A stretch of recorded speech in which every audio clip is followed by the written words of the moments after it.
by what they've read and seen since, describing essentially what they remember. Yeah. It's just a nice part of the world. It really is. Yeah. Everybody's so helpful. Hang on now. Let's see how our Tinker Toys are all put together here. Have we got any kind of an audio level? Yeah, if you just want to give me a little bit of... Glenn, would you just say a couple things? Okay, first of all, the phone was ringing, right? Okay, the way I became involved in this was started out in the early afternoon, around probably 1:30 in the afternoon, and I received a telephone call from the mortuary officer out at the Walker Air Force Base, Army Airfield Base, and he was inquiring about what would be the smallest possible casket that we could get that would be hermetically sealed. And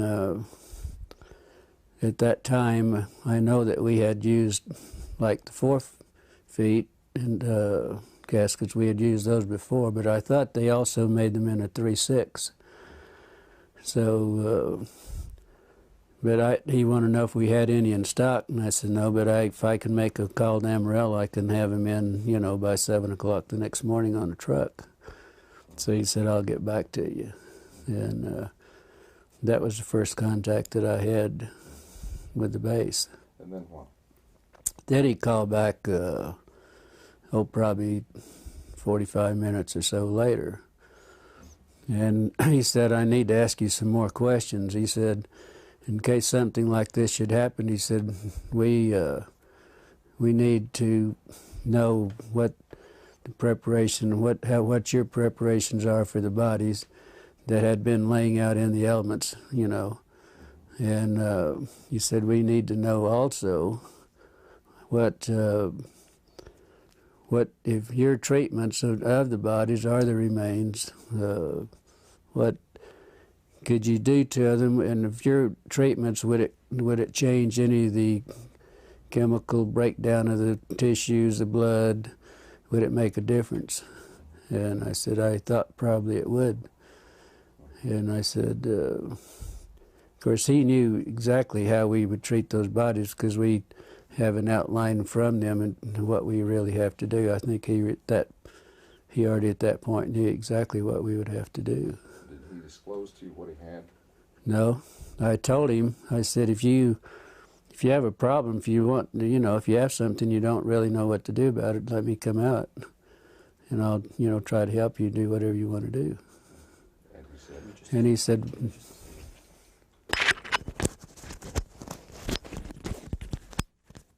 okay. And he said, no, he said, let's just back up just a minute there. Let's start again with, you were saying that you told him that you can come out and take care of what he had, right? yeah. Why don't you pick it up from that point again? So, anyway, he said, well, we don't really have anything. He said, we're sitting here thinking in case we should get involved in something like this, what would be our preparation? Should we do? Then I went through, I said, do you really want to know how we would do it? Well, yes, we would like to know.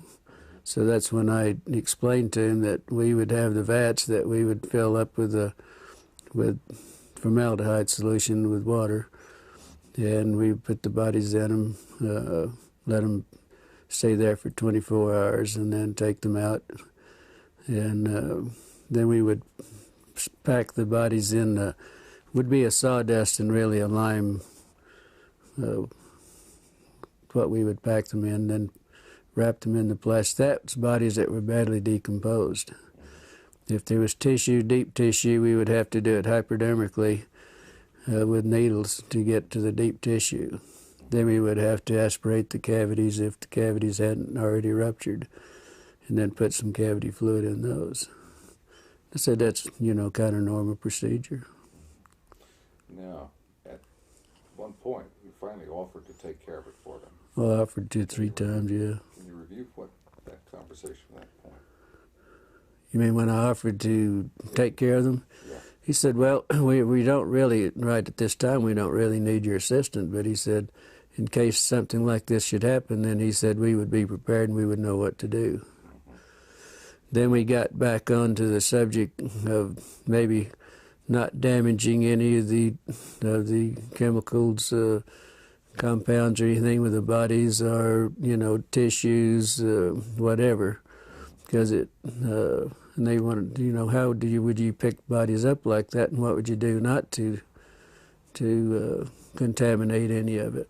Didn't this begin to seem a little strange to you at that point? Well, I thought maybe what happened, they might have had a VIP or, some officer and something that happened. Maybe they didn't want, wanted to keep it quiet, and they probably wanted to do it themselves, not be involved with the civilian businesses or anything. So after these conversations, you were curious, and you went on out to the base, as I understand it. Can you review that? Well, no, I didn't go out to the base. Yeah, I was curious, but I didn't go out to the base, and probably a couple hours later, and I'd got an emergency call. There was an airman that was injured in an accident, and I took the airman to the base. He rode in the ambulance with me, and I took him out to the emergency room, and that's the way I became really involved out the base. I didn't go out just because I was curious. Give me the sequence from the time you picked up the airman and just describe to me. Well, when I got the call, I left the funeral home, and the ambulance went to the scene of the accident, picked the airman up. I did not place him on a stretcher because he had a head injury in the nose. I think his nose was fractured. So I did some minor first aid, and then he sat in the front seat with me all the way to the base. When we got to the base, then he walked into the emergency room. I didn't have to take him in. They didn't bring out a gurney or anything. He just walked in on his own. Then I never did see him after that. Then I had this friend that I wanted to talk to and see. This is a lieutenant nurse that I knew quite well, that had only been there only been commissioned and been out to sign. This was her first assignment out to the air base. And I wanted to talk to her, and so I was going down the hall, and first thing, the lieutenant that I wanted to see was coming out of one room, going across the hall to the other, and she noticed it was me. She said, "How did you get in here, and what are you doing in here?" And she said, "You better get out in a hurry." She said, "You're going to get in a lot of trouble." She said, "Would you please leave and get out of here in a hurry?" And then I turned around, and she went on into the other room. Then in about the time I turned around, there was another officer said, "Hey, wait a minute." And I said, "Looks like you had a crash." He said, "I see there's some, in the ambulances out there, I see a lot of wreckage." And I said, "Where was the crash?" And he said, "There wasn't any crash." And he said, "Just wait a minute." And then he said, "Wait a minute." And I, stood there for a minute. And he turned around, and evidently he must have waited for somebody else to come out, because there was another officer coming out. He said, "This man says there was a crash out at the base." He said he wanted to know he was inquiring about our crash. And this was when I encountered, he was a red-headed officer, and very nasty, very rough. He said, "You did not see any crash. There was not any crash." And he said, "You get the hell out of here, and you didn't see anything, and you don't talk to anybody." He said, "You're going to get in a hell of a lot of trouble." And I said, "Look, I'm a civilian. There isn't a damn thing you can do to me about it." He said, "No, but somebody might be picking your bones out of the sand." That's when he made the remark there. Then there was a black sergeant that was standing beside him, and he said, "Yeah, but he would make better dog food for our dogs." Of course, I didn't understand that, but my father happened to be an old trapper and for a hobby and everything. And I said, "My father uses guys like you for bait in these coyote traps." And then there was two MPs that joined me right on, took me outside, and each holding me by my elbows, and they escorted me out back to the ambulance and followed me all the way back to the funeral home. Now, as you were entering the hospital, you saw something in 3 trucks. Yeah, because usually where I parked, there was 3 field ambulances parked in the area where I usually park, where we back up to the ramps. So I just pulled up to the side in front of those and parked out in the front, and the airman and I got out and walked in. So when I got up, went up the steps and up the ramp, and I was walking, going into the emergency room, I noticed that the doors were open, but what was odd about it, there was an MP standing beside each one of the vehicles in the back, just standing there. And the doors were open. Naturally, I was curious, and, I just happened to look in. That's when I saw some debris that looked like parts of a plane or something, that they hadn't had a crash. Because I've seen them do this a lot of times, bring in pieces in the old ambulances in. Can you describe the debris? Yeah, I noticed in 2 of the ambulances there was some debris that was probably 2.5 to 3 feet, long and probably high, that was propped up on the side of the ambulance there. They were kind of in the shape of maybe like a half a canoe. They were like the front part of a canoe.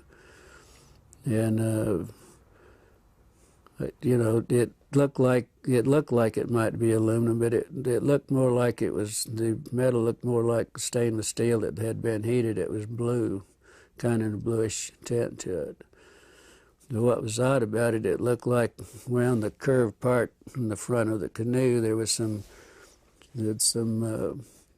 designs or something. It kind of reminded me of maybe some Egyptian signs or whatever. And it was probably about 3 inches in high, and probably the length of what the wreckage I saw, it looked like it was the length.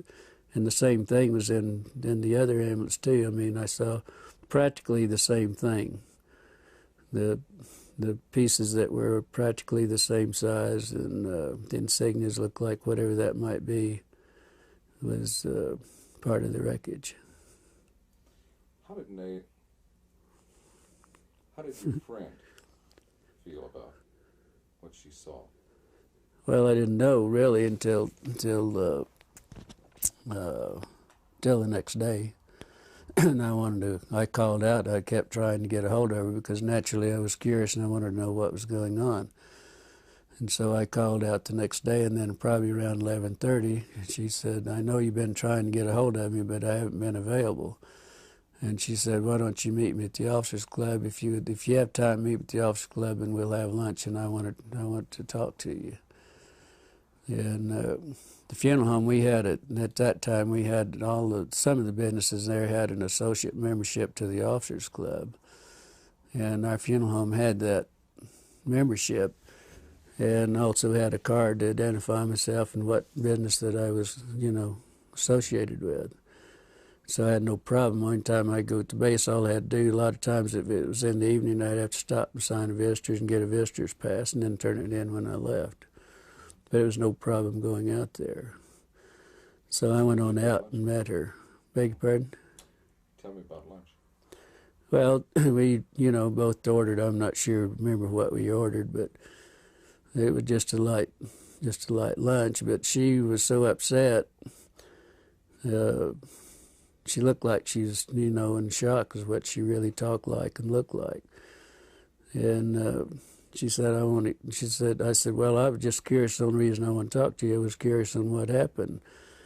And she said, "Well, you won't believe it." And she says, "I don't believe it either." But she said, "I got in a lot of trouble on this thing. I'm not real sure about this." But she said, then she pulled out of a little purse or little pocketbook, whatever she had there. She gave me a little diagram that she had drawn some figures of some arms and face and so on. She told me that this is what was in those, that it was a crash. It wasn't an airplane, but they didn't know what it was at that time. These were bodies. Yeah, but she said we have 3 bodies. That there was 3 bodies. She said 2 of them were very mutilated. One looked like it might have walked out, or that it, might have lived a little while. and she explained they were like 3.5 feet to 4 feet tall. The two of the bodies were you couldn't identify much because they were practically destroyed, and it looked like maybe that they might have been a predatory animal or something might have been doing some damage on the bodies too. How did she describe their head and their hands? Well, she said the head, and then the little drawings that I had, the way she explained it and the way she drew it, that the heads were somewhat larger than a human heads. The hands were long, no thumbs. It was just the long, very delicate fingers at the end of on the underside at the tip of each fingers was a pad-like, maybe a little pad, but it looked like the skin had maybe little suction, like the little suction cups on those. On the no fingernails on the hands. The head, the lips were very just a long, narrow, more or less, not full lips like we would have in most of our people, but very fine lined, very fine lips. There was no teeth. That was the inside of the mouth. It was kind of like a real a gums, or maybe it was. She said to explain it. It was almost as hard as if it was rawhide, maybe, at that. The ears. There was only 2 small orifices on each side of the head with looked like a couple of small lobes that might, some way that might cover both of those. But there was not a protruding ear. And also that the nose, there was only 2 small orifices in the nose. There was really no nose that was convex. It was all just flush with the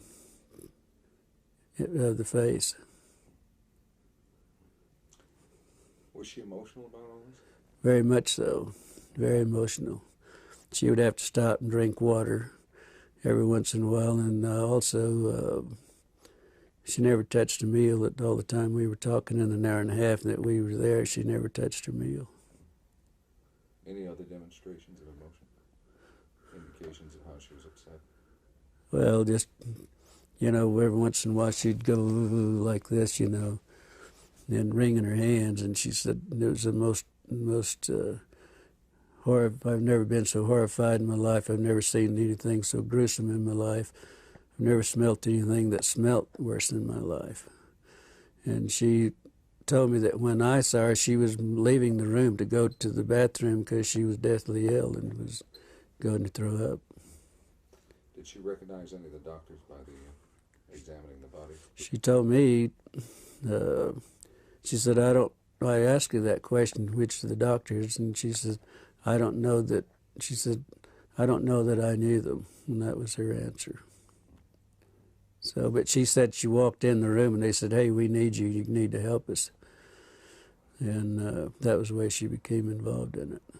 And then she got ill. The doctors also became very ill. They would have to do a little examination, then they'd have to leave and go sit down, and then they would come back and do a little bit more. It was that bad.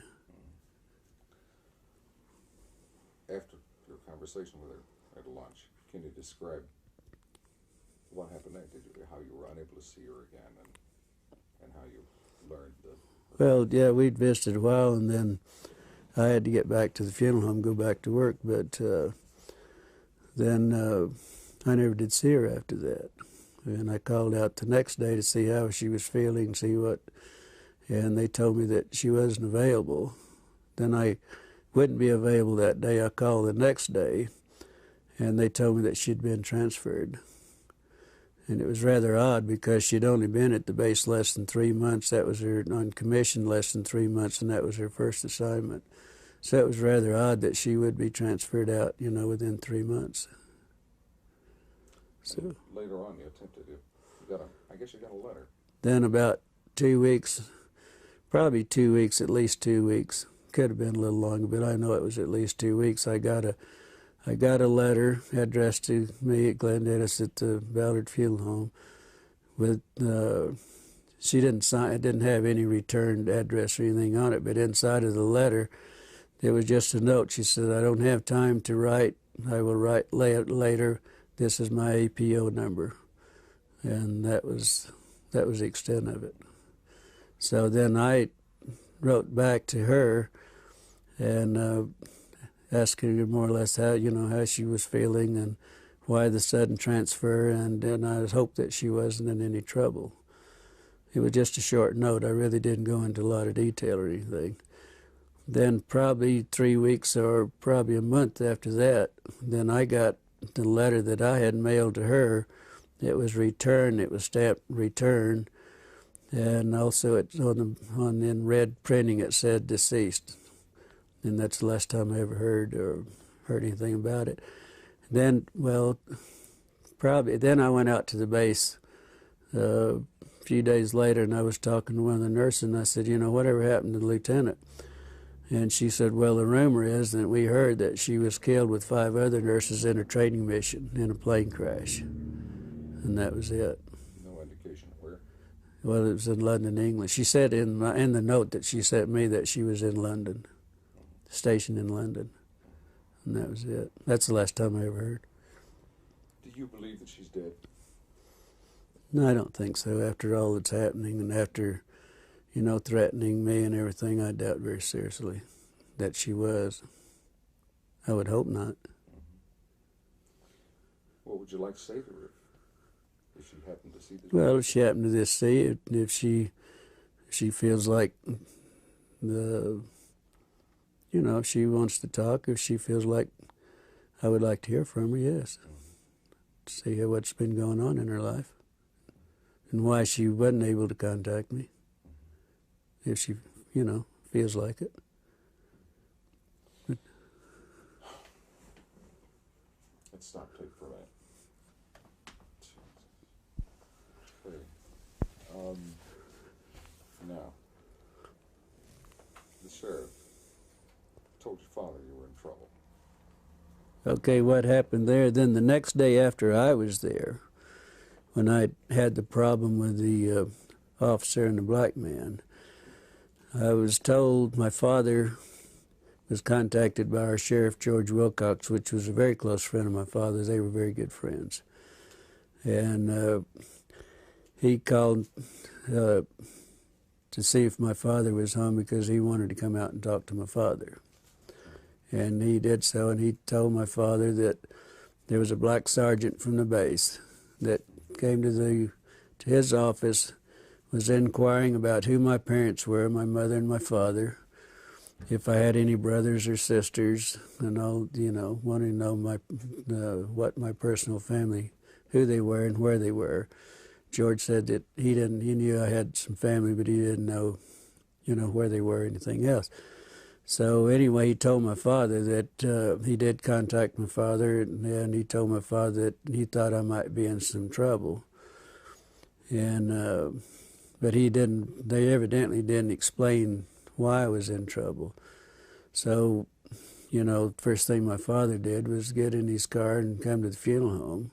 He said we had to talk because he and I were very close. We were real good friends. The best friend I ever had was my father. He said, I've got to talk. He said, if you're in trouble, he said, we've got to do something about it. And I said, I'm not in trouble. He said, well, you are. He said, George Wilcox told me that you were in a lot of trouble and that you got involved in something that you had no business getting involved in and that you could be in a lot of trouble. And I said, so I told my father the story, and he's the only man that I've ever told this story to until I talked to Stan Friedman and to you people, and that's it, period. And I did tell my father what the story was. Of course, it was unbelievable for him. But then he became very upset, and he wanted to go shoot a few people and all that because they did threaten my life, and so that was the way my father heard about it, and that was the extent of my family. And he never would tell him who my brother, and I had a brother that was a fighter pilot during that time, and I had 3 sisters, and one of them was a nurse.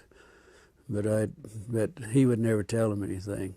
And so he didn't tell the sheriff or anybody else, because the sheriff was supposed to call him back and give him the names and where they were at, and he wouldn't do it. Let's get back to your friend. Did she express an opinion as to what she thought these beings were? Did she think they came with it? Well, the only remark that she ever made was that they definitely weren't humans as we know humans, but they could be from another planet. Or the doctors were explaining this, that they couldn't be from our planet. They had to be an alien, or had to be something else, but not in our planet. She had a phrase she used to describe how they looked to her. You remember that? You were telling me, like little black Chinamen. Well, she said that. Well, of course they were. First thing she said, they were black. They were just as black as they could be, but probably laying out in the elements in July in Roswell with 105 to 110 temperature every day and 80 degrees or so at night. I mean, that wouldn't be uncommon, because we picked up a lot of sheep herders of people that have been found dead that's laying in the desert, for days and bitten by rattlesnakes or whatever. And they do turn, as black as they can. And I know exactly what they were talking about, because, with the smell and the odor being so drastic, because this is a very unpleasant situation, And let's talk about their eyes. How did she describe their eyes? Well, she said that, of course, their eyes were set back into the skull. Oh, and it was I thought it was interesting also that she said their skulls, the doctor said their skull bone structure wasn't like ours. It wasn't actually a bone.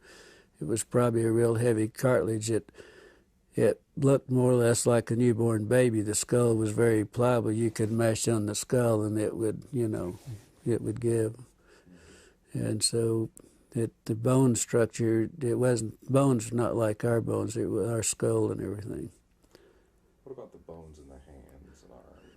Said very fine, very delicate. The arm bones, like the radial and the ulnar and in the arm, that was so fine that he doubted if they could lift.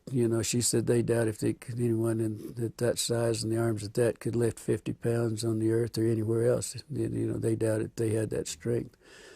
But she said the one that hadn't been mutilated to a great extent, it reminded him of a real small ancient Chinese person, no hair at all, and very, very delicate skin. In fact, he said the skin would look like they could almost see through it, almost transparent. Why don't you give me a paragraph on the ears and the nostrils? Well, the ears, like I think I stated to you, that the ears, there was a couple of small orifices, one on top of the other, with two little lobe flaps, one over the other. They didn't really know if they had any significance, how they worked or what. They didn't go into that. The nose was only a couple of very small orifices, holes right there, just above the lip line. But it had, there wasn't anything covering it. And it was just like two small indentations there, and that was it. Said it was very unusual. Does anyone else, Don, Phil, do you have anything that you think you're we talking should about add? the hands. The hands. Yeah. Describe the hands. The hands, well, there was one hand. There was one hand that evidently wasn't attached to the arm.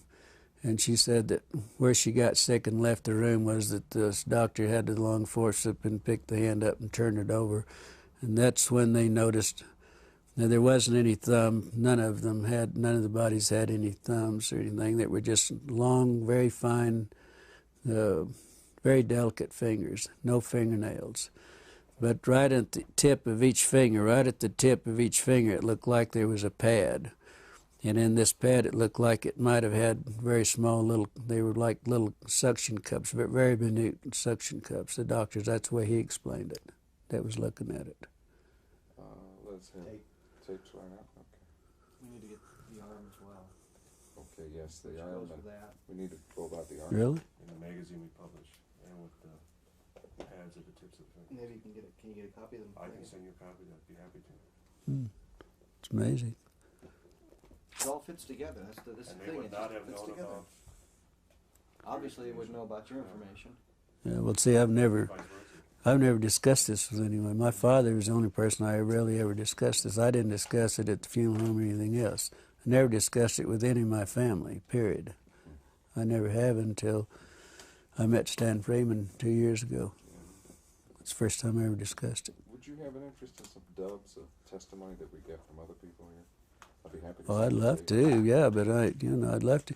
I'd like to have a tape of mine also, if you, Sure, don't, absolutely. Of course you we can know. do that. Maybe we can send you two, one for each hand. Or my, something. my daughter said if, I want a tape of this and I want to keep it, and I want it in the family, but. We'll make you up. Yeah, I would love to, whatever, if you guys feel comfortable, I'd love to, have some tapes of whatever, Absolutely. I We've would. got quite a few that we could probably run off. What you have VHS or Beta machine? Tape? I'll see to that we get some dubs of other people's interviews. I just go to Kmart or wherever and buy the. I think we have the tape going now. Why don't we start with the thing? How they Well, request. he talked about the hand, so for continuity, it might be good to go to the Oh, arms. this will all be edited anyway, but we can start wherever you like. You want to go with the, let's start with the arms, okay? Anytime. Oh, forget the camera. Seeing if he was ready. It's not there. Yeah, It's not there. that's all right. But you were asking me to describe the arms, and this was another thing that the lieutenant brought out, that it was very the difference between theirs and ours, from the wrist to the first joint here, that it was probably 1.5 times longer than the top part up here. It was very odd looking. It was very odd, she said. And the very small arms, very small. Bone structure? Bone structure. Of course, I asked her about the bones because we were talking about the wrist bones and everything, and she said it was very similar to ours, but the bones were so small that their bones probably wasn't in the arm wasn't any larger than my finger. Wow. So Heavens. Okay, now give me 2 or 3 sentences on how they were dressed. If they were dressed. we never mentioned it. Is that Never right? talked about the dress. Did she say anything about sex, or was she able to determine? She said she really never. She was so sick and everything that never even entered her mind. So that was it. I guess not. No way to determine the sex of the beings then. Well, it wasn't discussed with her. It probably was, but she, like she said, I was so ill and so horrified that I don't. She said. She sat up all night, and she knew I was going to be real concerned. Knew I was going to be on what happened. She knew that I got in trouble probably, and she drew that. She sat up and made little notes on the back of these little prescription pads, and that's what she had her notes made out, and that's what we discussed, particularly what she had. I was very interested in that you had kept so many records of the incident and pertaining to everything that you knew regarding the UFO crash, and you kept them in the there at Ballard's, and then later they disappeared. Yeah. Could you give us a Well, sense of that? I was really in charge of all the military contracts. I did all the bids and everything, and really took care of all the contracts myself. And that was one of my duties at the funeral home, to take care of the military. And I had a file on everything that ever happened at Walker Air Base. Like Bob Hope and some of the big orchestras, and everybody'd come and have the big parties and everything in the hangars. I attended, but I would also have pictures and everything. I had a personal file that I kept, and I kept everything in this file that pertained that I attended or whatever. And this is where I put the diagrams and the notes that she gave me was in my personal file. Well, then the Ballard Funeral Home sold at a later date, several years later, that it sold. And the people that bought the funeral home, these were files they were the old files that they kept in the basement down in the furnace room. and they had all I had all the military files together in one filing cabinet. Everything had happened at the base and everything. We also had the contract at Fort Sumner Air Base. They had a glider base there, and also fighter pilot training there, and the P-47s and 51s and so on. And so I had all the files. Everything was, one filing cabinet was strictly all military. And that's where I had all this filed away. I had all this filed away. I even had the newspaper that Walter Haut, the headlines and all this, the next day I had all that in his files. And what interests me is that out of all these files, Yeah. all these different topics, only one was missing when you went to look for it, and that was the one pertaining to this. Yeah. Can you review that for us? Well, no, there were some of the other files were missing also, not just my own file, but my file was in the same, that, yeah, most all of my file was gone. But there was also some files, they had really actually had destroyed most of the files that were pertaining after certain years. They just gotten rid of them. And they told the manager of the funeral home, that's the manager there named Raymond Otero, also told me that he knew my file was there. Joe Lucas, that was the manager at that time, knew my files were there. And he and I'd had some personal problems, and he said, get rid of his damn files. We don't want anything that remind us of him. And that's where the files went, really. There was some discussion about how to preserve the bodies, Right. dry ice and that sort of thing, and you kind of addressed Oh, well, where they got the ice and things. Then the mortuary officer, what would you do if you had to ship one out? And but you couldn't do anything to it. I mean, that you couldn't, do any treatments. I mean, what would you do? I said the only thing you could do, that I would suggest, that first thing, if you have a problem, don't want to destroy any of the tissue, any blood cells, anything that you don't want to destroy, I would suggest that you contact a pathologist. And I said, I'm sure the Army Airfield, I mean, somebody's got some pathologists around. I didn't know that they had one in Roswell. But I said, if I were you, I'd call a pathologist and ask him how he would like to have it done, or whatever you're going to do, or whatever it is. You better do what the pathologist, because he's the one that's going to do the autopsy and make the reports. But I said, the only thing I know you could do is just go to Clardy's Dairy or Sunset Creamery, we had 2 at the time, and buy all the dry ice you can and pack them in dry ice, if that's possible. And that's what I suggest that they do. Excuse me, Glenn, you're hitting my mic with your Oh, sorry about that. That's all right. I've done it at least 8 times I already know this it's not week. personal like this. No. Okay, what do you think? I think as a suggestion, you might want to do that part again if you think you'd like to use it, because The dry ice? you probably hit it just a few times. And it might Oh, sorry about that. Isn't this picky business? Glenn Dennis, take 2, Clarity Yeah. Dairy. All right, let's go back and go over the dry ice then again. Well, okay. What I suggested to the mortuary officer, I suggested this to the mortuary officer and we discussed this probably for 20 minutes or better on the telephone. And I kept telling him, hey, if you have a problem, if you got something out there, if you need our services, we have the contract, I would be glad to come out and help you take care of it. And he said, no, this is for future. Kept always referring this was for future use in case we did have something. But then I said, well, first thing you better do, you better get a hold of a pathologist. I don't know whether you have one at the base, but I know you probably have the top pathologist, something similar to those words. And I said, that's what I do, and you better let him give you the instructions, and then you better do what he tells you to do, because he's the one that's going to do the autopsy. And if it's this sensitive, you better do what he tells you.